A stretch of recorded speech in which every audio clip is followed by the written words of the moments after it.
Hi guys! Meron ko dito persimmon. Looks yum. So, dito kasi sa Japan guys, season ng persimmon or ito, tinatawag nilang kaki. And in autumn season, like ganitong time, season na ng persimmon. So, marami kang makikitang persimmon in the supermarket. Tapos, hindi ko na maalala kung kailan akong huling kumain ng persimmon.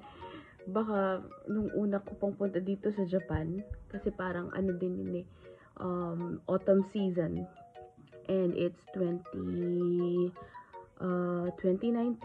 Not 2019 pa ba? So, nakalimutan ko na kung ano yung lasa nitong persimmon. And by the way, ito nga yung fresh na persimmon.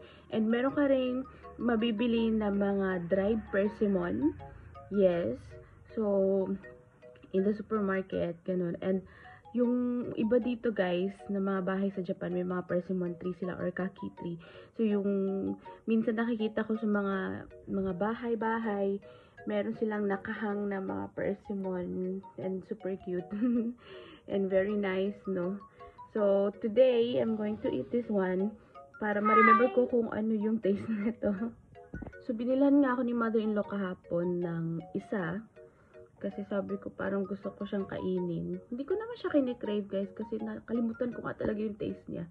Pero try natin this morning. At ito, medyo matigas pa siya. So, nakikita ko sa mga vlogs is yung mga matitigas yung tinatry nila kasi daw masarap. Pero, let's see. Here. Andito nga pala kami sa bahay nila Bianan. So, ano kami dito. Nag-stay muna kami dito for a while. So, let's eat. Para siyang big tomatoes, no? Let's try it. Kagatin ko na lang. Are. Crunchy.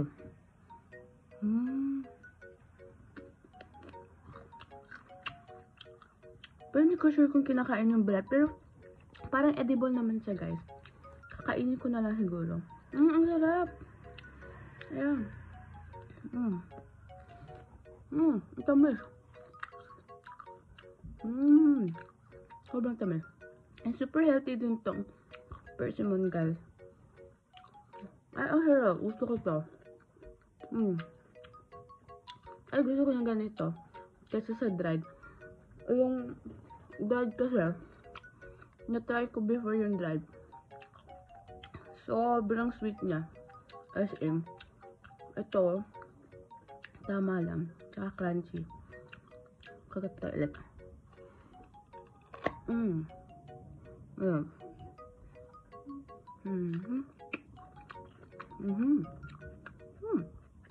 Sarap.